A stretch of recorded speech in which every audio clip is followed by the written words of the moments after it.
All right, guys, there's really one thing in the golf swing that controls everything else, especially how your body works later on. I'm here with Mr. Craig Hanson. We're going to talk to him in just a moment, show you what that is, show you the checkpoints in the swing that we're looking for, and more importantly, the feels and drills that you can use to transform your golf swing. Let's get started. First things first, there's like 3 different checkpoints, one during the takeaway, one at the top of the swing, and then kind of back down during delivery, that I see you talk about in a lot of your videos that I talk about a lot. That's really important. Love to give them a visual with the club from the down the line angle. Can we talk about the first checkpoint here during the takeaway? Exactly right. The first checkpoint, this is really, really important. Setting up this trail wrist angle, it's also a speed accumulator. So it's going to give you a lot more power. And when we can look at the PGA average on tour, it's nice to know technique. We can be technical without being mechanical. It's nice to know that this average on tour is around 45 degrees at the top of the swing. When you're getting the right wrist to break back on itself in this position here, what we're seeing with a lot of amateur golfers, unfortunately, not having enough angle in this wrist, and it happens at the start of the swing. Okay. Right? So working on the basic stuff here is what helps you get into the more dynamic positions later on. So this is something that we just can't ignore. It's just such an important area. Now, when we're taking the club away and the club's around parallel to the ground here, we're getting the club lined up here with the hands not too far in front and not too far behind. Now, this is just setting up on a great plane. Now, for here, you can see my trail wrist position, my right wrist. If I toe that up, now I've lost my angle. And from this position here, what's going to happen is you're going to lose a lot of your structure. The shoulder's going to move up high, your head's going to move off the ball, your eyes are moving, your lead hip's going to go out. But the important thing, or the important message here, is that you don't have that trail wrist angle. So by setting this right wrist up in a position where the right hand is down and the right hand is away, all right, this is the part, this angle in the back of this swing, and back into the backswing. And then when we bring the club back down, we still have the right wrist, the trail wrist here. We still have the palm of the right hand pointed slightly down, and this is what enables us to create more shaft lean and compression.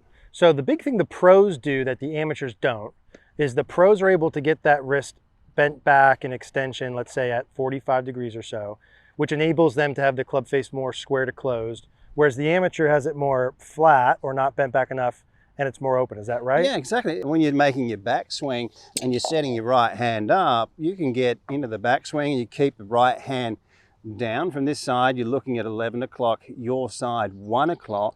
And then when we're halfway back, one of the great checkpoints is getting this right wrist to break back on itself so it's pointed at a 45-degree angle. And you can do this at home, you can do this anywhere. And this is just a great way to train your wrist. You want to be able to connect to something basic and simple, right? Hand down, hand away. And this really keeps shoulders down. It gets the club head in a position where it's pointed above the ear. And from here, we just bring the club down. It makes ball striking literally just so much easier. So let's talk club face only first. So from the first checkpoint, if we're looking at when, let's say you guys get the club parallel to the ground, if straight up and down, let's draw a line on the club there, is we're saying 12. We're looking for them to be somewhere in the range of like 1 o'clock. Exactly. From that side, right? Yeah. 1 o'clock. So that's what we're looking for. Now from there to the top, you said the club face we want to be able to get where? Can you kind of point where we're looking for there? You want to have your club head here pointed above your ear or higher. And this is like more of a modern day position for amateur players. This is what's making it easy. If we start to cup this wrist too much, I mean, then we get the toe of the club pointed down. Now we're in a nasty place, right? So this is really essential. You see the right wrist angle there, you don't have one. Now when we break that, can you feel the power in that move? Oh yeah. It's just so much strength. And this is one of the great things in your swing. It's just setting this angle here also keeps this shoulder down. And from here, we're in the PGA zone. We're getting inside these averages of movement. Okay, so I'm getting it 1 o'clock, kind of above my head or ear. Yeah. And then when I come back down the delivery, it's not quite 1 o'clock, but it's somewhere in between. Why don't you give us there's something really cool. I've never heard this before. We talked off camera.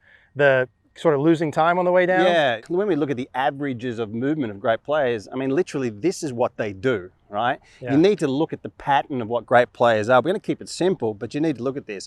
So on the way back, when we take the club away, the club is parallel to the ground, we're at 1 o'clock here. Now, when we start to add in angles, some lag, and the bends coming down, we're going to lose time. So now we're around 12:15. right? So we've lost around about, and this is absolutely remarkable, Eric, when you're looking at top ball strikers, how close they are to one another, regardless of strong grips, bowed hands. We've got cup wrists. They're coming down to a position where at 12, 15, so they're losing time. Now, the amateurs, sometimes they're losing about 2 hours, right? And this is just causing huge issues, and they don't actually know. So what they're doing on the way down is when they come down, a lot of the time it can come from the outside, but it doesn't have to, but they'll actually open up the face, and even that's just enough. Now you have to flip. Now you have to stall, and now you have to stand up, and it's, not a good place. So the pros, let me see if I got this right. The pros get about 1 o'clock during the takeaway. That's right. And then by the time they get back down to P6, they're at about 12:15. That's right. So they still got it tilted forward a little bit, just not as much because of the movements they had to do. Yeah, right? That's right. Yeah. But the amateur golfer, let's even say that they do a nice job and get to 1 o'clock. Let's just say that, right? Yeah.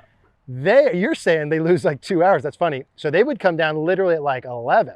They do. They come down and they're in this position here. And even what you'll see is when they're flipped, because when we flip the club, we tend to square it up. So they'll flip the club, and then still at that point there, I mean, it might appear that it's straight, but they've flipped a square. Yes, like how they squared it. That's exactly right. That's really cool, Craig. I like that a lot. And to give you an objective thing to look for when you practice, 1 o'clock, 12:15. Very good. Any side on this side of 12 o'clock, anything, usually some troubles. Yeah, you're going to have to turn really, really, rotate your shoulders really, really flat and do all sorts of things. But the most of it is the casting. And this is where we're seeing amateurs all around the world losing angles and standing up. So those are the checkpoints we're looking for. And you said a little bit in the beginning, I just want to refresh. Okay, cool. That's where we're trying to go. And then like, how do we get there? And I know a lot of times, Craig, you and I will start with the trail hand or trail wrist motion. The most simple version is we're trying to feel the right palm down, which means like towards the ground and bent back. Exactly, some, right? yeah. Away and bent back, and then kind of down again. That's it. And this is what keeps you on top of the ball, right? So if your right wrist is moving effectively, this keeps you over the golf ball. As soon as you get this move, the shoulder moves out. Yeah, as soon as you get that, that's the thing. And this is the part. Once you get, golfers have to really notice that when they get this part of the swing right, it's just so much easier because it takes care of just so many different things in the golf swing. Yeah, so, and even when I'm doing this, I can see throughout I got my shadow here, which is nice. I can see the 1 o'clock feel, above my head feel, back down. And if you're someone who normally opens it too much, you're going to feel that trail wrist bending back. And Craig, you said the goal is to get it bent back about 45. Yeah. And you can use that as a feel, like bending back your trail wrist and then where it points. Yeah. So anytime it's pointing down with it bending back would be good for the club face. Exactly. If it's pointing up and flat, bad. Yeah. Same thing on the way down, pointing up and flat for the right hand, club face open, pointing down and away. And so even if I'm just using that as a little mantra, let me hit one or two here, Craig. Just have a little 8-iron here that I'm going to hit. So I'm going to feel the right palm down, away, down. Okay, down, away, down.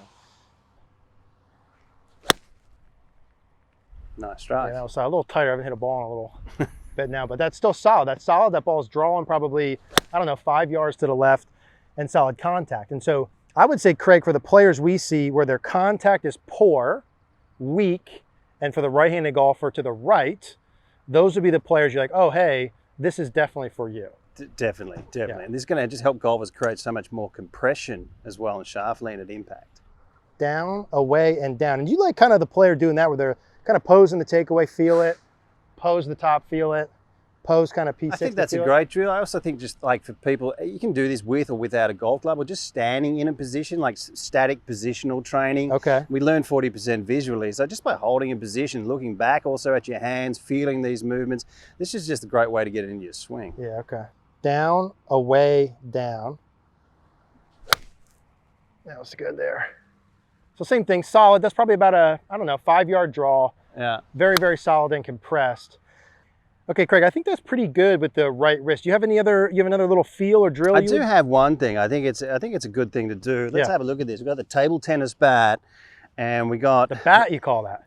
Well, yeah, it's a table tennis bat. Table tennis bat, I love it, okay. Okay. Cultural differences. There we go. So we got red, we got black. Now, when you address position, this is a good one. Like when you have a little bit of shaft lean, you're not seeing red, you're seeing black. And when you take it away, the whole time, all I'm seeing is black, right? Now, it's basic, but it's just a really cool thing to do. Now, when I'm coming down, I'm also not seeing the red side. Now, if I go back and I can see red here, if I can come down, I can see red here, you can see the hand and wrist alignments. And unfortunately, from there, we're just not going to hit it good. So I think that in itself and getting an impact, just seeing black and not red, I think it's fantastic. That's cool. Let me grab that paddle. You can hold my card. Did you call it a paddle? Yeah, a bat. Never heard that before. All right, okay. So when I go here, okay, so even at the set, that's interesting. Even at the setup position with this, not being able to see the front as much as normal. So I'm seeing the black, the top side, away. And for those players, Craig, that don't love the trail wrist feels, which we're talking about a lot, bending the trail wrist back, putting it down, away, down, you know, they could feel like they're flattening the lead wrist. Yeah, in the takeaway, you're not seeing the logo on your glove. You're not seeing the logo on your glove the whole time. I think that's also a good one. Let me feel that with a club. Let me try that one more time just to get the same feels. Yeah, guys, I like the trail wrist, feeling bent back down. I'm almost feeling like I'm twisting it a little, Craig. Yeah. I'm twisting it from like, 12 o'clock to 1 o'clock. I'm feeling like that kind of from the takeaway to the top for me to get it above my head, and a little bit more in transition. There's a little bit of that twisting it on that side of the clock. It's just a game changer. Once amateur players get this into their swing, it's just so good. So it's just so much easier. Let's do one more. Same. The ping pong bat, I mean, that's just... Yeah, it feels good. That's a pure strike. I think the point there, Craig, thank you, man. I think the point there, guys, there's so many moving parts to the swing, and there's so many things that you could identify as problems. A lot of them are caused by things you do earlier on. If you get this club face correct, you're gonna get a lot of good stuff for free and be able to fix a lot of stuff. But if you get it wrong, if you don't get this in, you're gonna be beating your head against a wall for a long time like I was. Craig Hanson, world-class golf. We're gonna put that link down below. Highly suggest that you guys check out his videos. Go watch them if you haven't seen them before. Awesome videos. Thank you guys for watching.